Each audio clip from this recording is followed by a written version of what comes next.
Σταλίτσα μου!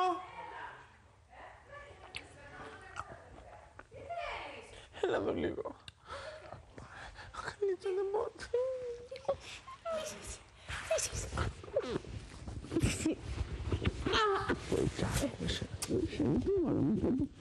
Τι?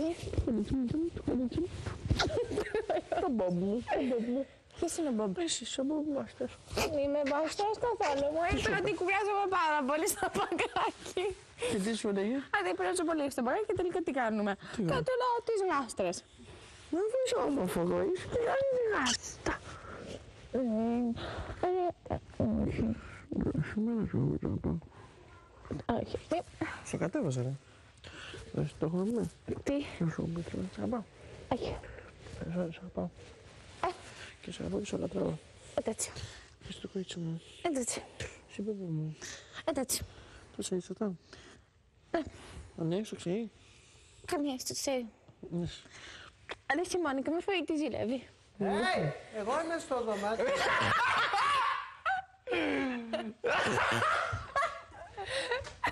Όξο!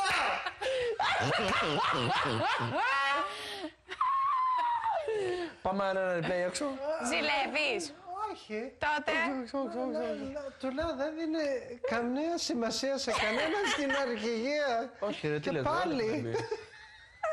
Για πες με, έφανε, πες τσόξο σε παρακαλώ και κλείσε και την πόρτα. Κοίτα εδώ, κοίτα. Κοίτα. Εγώ λέγαμε εδώ. Δεν καταφέρνεις και είσαι καλά. Κολλητή.